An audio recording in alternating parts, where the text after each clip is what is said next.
Welcome to today's video, where we demystify a critical topic for lawful permanent residents: international travel and the risks at re-entry. To set the stage, we'll explain why a green card is powerful but not absolute, and how every return trip effectively reopens your immigration file for inspection. First, I'll introduce the core concept that LPRs are inspected upon every re-entry. Next, I'll clarify common misconceptions. Then we'll walk through what truly puts status at risk, how detention decisions are made, and practical steps to travel smart. Finally, we'll test your knowledge with quick quizzes and wrap up with actionable takeaways. Before we go further, please note that this video provides general educational information and is not legal advice. Every case is fact-specific, and policies can change. If you have any concern about criminal history, prior immigration issues, long trips abroad, or pending legal matters, consult a qualified immigration attorney before traveling. With that clarified, let's move into the core concept of re-entry. Here's our roadmap. First, we'll tackle myth versus reality regarding re-entry. Then we'll unpack how border inspection works and what truly puts your status at risk, including abandonment rules related to time abroad. Next, we'll address the detention dilemma and why one cannot simply self-select removal. After that, we'll go through a practical travel checklist to reduce risk. We'll then look at quick scenarios and test your understanding with short quizzes. Finally, we'll end with key takeaways you can act on. Now, let's break the myth and get to the reality. Many believe that once they have a green card, they are fully protected at the border. The reality is different. Each time you return from international travel, you are formally seeking admission again. This means an inspection occurs, and officials can review new developments since you obtained LPR status. If your record is clean, risk is typically low, but inspection is still real and can surface issues that arose after your status was granted. With that myth clarified, let's look at what the re-entry process actually entails. Here's the practical flow of re-entry. When an LPR returns, they undergo primary inspection, where officers verify identity, documents, and perform quick database checks. If there are no concerns, admission follows. However, if there is a flag, random selection, or a complex history, the person may be referred to secondary inspection. Secondary inspection involves more detailed questioning and deeper systems checks. If officers identify grounds of inadmissibility or deportability, such as certain criminal history or fraud, detention may follow, and a notice to appear can be issued to begin removal proceedings. If no grounds are found, admission occurs. The best defense is to be prepared with proof of ties, answer truthfully, and maintain a clean record. Next, let's visualize time abroad and how scrutiny increases.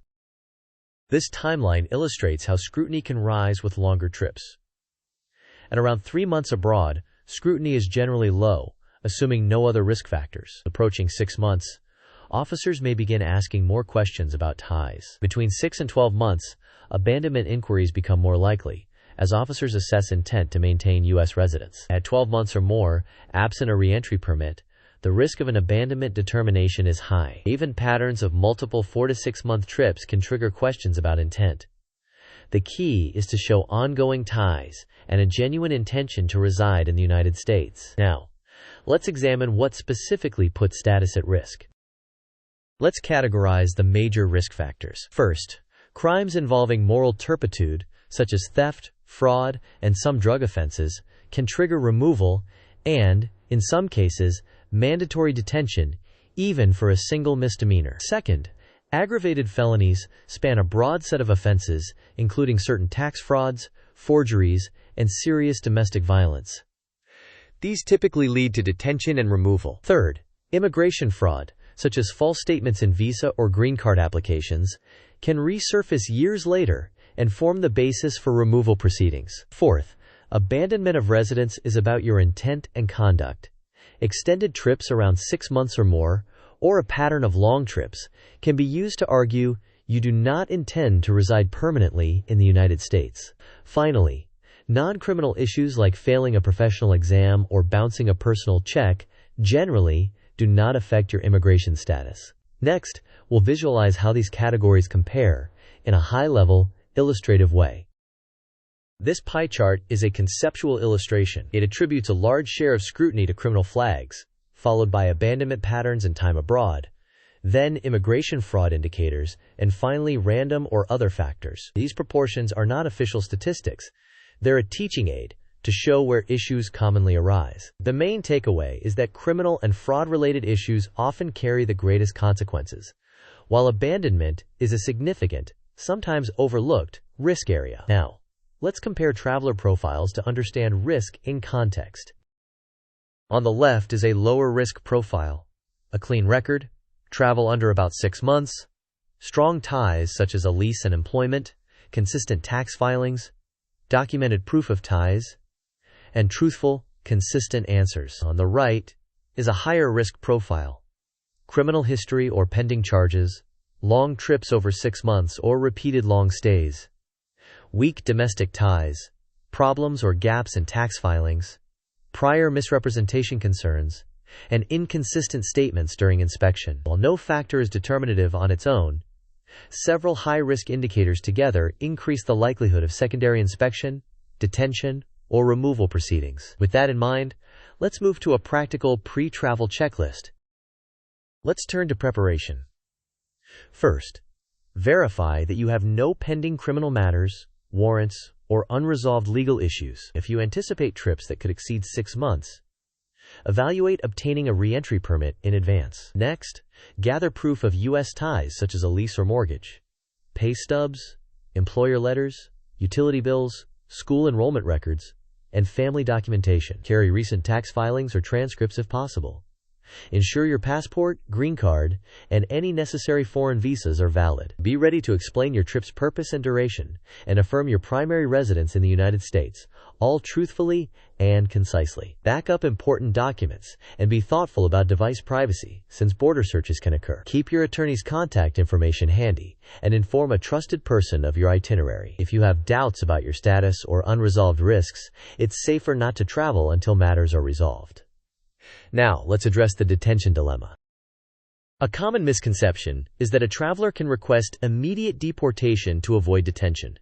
That is not how the process works. If officers determine that you are inadmissible or deportable, you can face mandatory detention while the government initiates removal proceedings. A notice to appear will be issued, and a court, not you, decides the result, whether that is relief, termination, or removal. Bond eligibility and amounts vary by case and jurisdiction. Consistent ties and compliance can support bond and relief, but do not guarantee them. With that clarified, let's translate time abroad into a simple risk table you can remember. This table summarizes the relationship between trip length and scrutiny. Under 6 months is usually low to moderate scrutiny, though secondary inspection can still happen. Between 6 and 12 months, the risk of abandonment inquiries increases, and secondary inspection becomes more likely. At 12 months or more, without a re-entry permit, abandonment is often presumed. Repeated long trips can also suggest a lack of permanent residence intent. Documentation of ties and pre-planning, including re-entry permits where appropriate, help mitigate these risks. Next, let's test your understanding with a quick quiz. Quiz time. Question: does holding a green card guarantee you will be admitted after every international trip? Options: A. Yes, unless you stayed more than 12 months. B. Yes, green card holders cannot be denied entry. C. No, each return triggers inspection and possible proceedings. D. Only if you've filed taxes every year. You may pause the video now to think about the answer. We will discuss the answer in the next section of the video. The correct answer is C. A green card authorizes residence, but each re-entry triggers inspection and a potential review for admissibility or deportability. Filing taxes and trip length can influence scrutiny but do not guarantee admission by themselves. Now that we've cleared that up, let's try one more scenario-based question. Second question: you spent 7 months abroad without a re-entry permit, but maintained your U.S. job and apartment. What is the most accurate statement? A. Guaranteed abandonment of residence. B. No problem. Under a year is always fine. C. You may face heightened scrutiny and abandonment questions. Strong ties can help. D. You can choose immediate deportation to avoid detention. You may pause the video now to consider your answer. We will discuss the answer in the next section of the video. The correct answer is C. Once a trip extends beyond roughly 6 months, abandonment questions become more likely. Strong, documented ties to the United States, such as steady employment and a maintained residence, can mitigate risk, but they do not eliminate it. Without a re-entry permit, scrutiny is expected. Now let's consolidate key takeaways you can act on. These are the core takeaways. First, a green card does not guarantee re-entry. Inspection occurs at every returns. Second, criminal issues, aggravated felonies, immigration fraud, and long or pattern trips are major risk factors. Third, you cannot choose deportation to bypass detention. Proceedings and court decisions control outcomes. Fourth, maintain strong ties and answer truthfully and consistently. Finally, plan ahead by obtaining re-entry permits when appropriate, filing taxes consistently, and carrying documentation of ties. To close out, let's summarize the message and your next steps. In summary, every international trip reopens your immigration file. Preparation, truthfulness, and strong ties are your best defenses. Understand where you fall on the risk spectrum and plan accordingly, including re-entry permits for longer travel. If you have any doubts about your status or history, consult a qualified immigration attorney before departing. Now, before we say goodbye, here's a final note.